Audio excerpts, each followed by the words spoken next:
The most important message of this video is that I am not a tax attorney. I'm not a CPA, and this should not be construed as legal advice to anyone selling a home or thinking of selling a home. I am a real estate advisor, and that is the way that I can help you.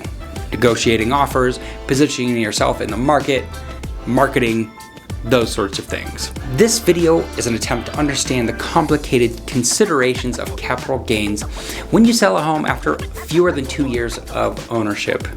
If you need airtight advice on how to proceed in a situation where you might have to pay capital gains tax, speak with an attorney or a CPA.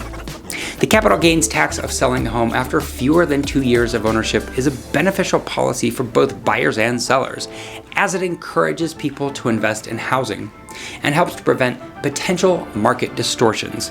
I know you don't want to hear that, but by taxing the profits made from short-term home sales, the government can ensure people purchase homes with the intention of staying in them for a longer period of time. It really helps to stabilize the housing market. Additionally, taxing gains made from short-term sales, the government can generate revenue that can then be used to fund public programs like education and infrastructure projects, or most recently, the $40,000 grant to first-time buyers. The capital gains tax of selling a home after fewer than 2 years of home ownership can help to discourage speculative investors from purchasing homes in order to quickly resell them at a higher price. This is something that we saw happening during the pandemic. Speculative investors often buy homes with the intention of quickly flipping them in order to make a quick profit. And this can lead to market distortions, as the price of homes can become artificially inflated due to this activity. And the big question in Utah is whether speculation has driven prices up so much that what we're seeing is a market distortion. And I've definitely heard from some of you who feel that it is a market distortion. Maybe it is, but it sure seems like there's plenty of demand that's keeping prices high even after interest rates have gone up. If you look at the history of Utah, we had another big bump in prices right around 1980 or so. So maybe that's just the way it goes in Utah, that you get a big bump in prices every 40 or so years, every generation. But by taxing the profits made from short-term sales, the government discourages this kind of activity and can really help to stabilize the housing market. Of course, there are going to be investors that still flip homes, but generally speaking, this really does limit that kind of activity in the market. So if you're thinking about selling a home after owning it for fewer than 2 years, you really need to understand the capital gains tax that you are going to owe. Capital gains tax is a tax imposed on the profit made on the sale of an asset, like a house or other assets or real estate. This means that if you sell a home for more than what you paid for it, you're going to be subject to a capital gains tax. Let's look at the capital gains tax and just see how it applies to selling a home after fewer than 2 years of home ownership. The capital gains tax on selling a home after fewer than 2 years of home ownership has long been a subject of lots of debate and controversy. Some people believe that if they own a home for less than 2 years, they should not be taxed on the profits, and they should be able to keep whatever money they're able to make. Others feel that the profits should be taxed regardless of the time frame. The issue is extremely complicated, and it's more complicated by the fact that there are different jurisdictions, making it difficult to determine the tax implications of selling a home in a particular area. The capital gains tax of selling a home after fewer than 2 years can be a very complex and confusing topic.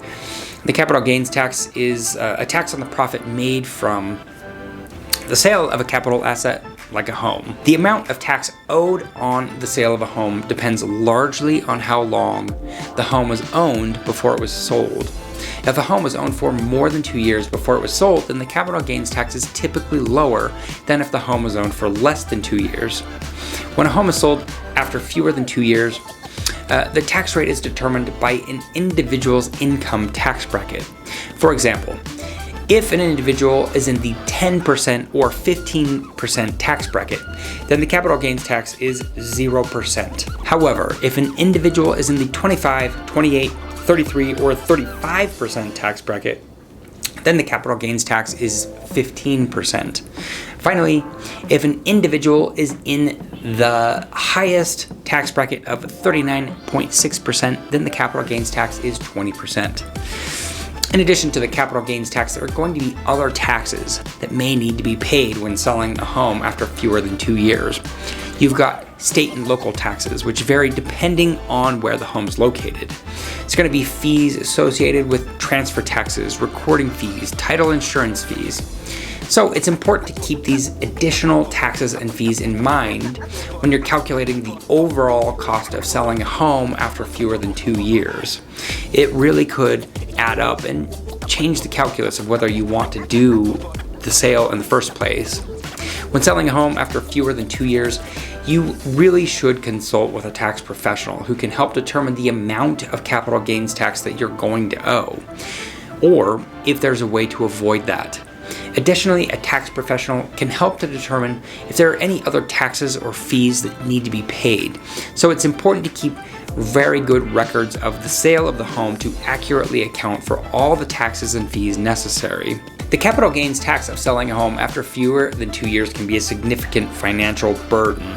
However, it's important to note that there are several exceptions to the general rule that can reduce or even eliminate the capital gains tax. These exceptions include the primary residence exemption, the married filing jointly exemption, and the installment sale method. There are also some other strategies that can be very useful if you want to limit the amount of taxes you end up paying. Ultimately, consulting with a qualified tax professional is the very best way to ensure that any potential capital gains tax is minimized.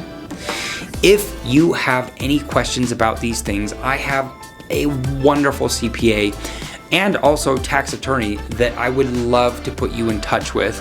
These are extremely qualified professionals. They do a wonderful job. They're so helpful. If you have questions about selling your home, or what the market looks like, or what a strong negotiated offer could really net you on your home, feel free to reach out to me. I would love to answer those kinds of questions for you. These are the kind of questions that I get from people all the time after I make these videos, and I really enjoy hearing from you. It's very fun.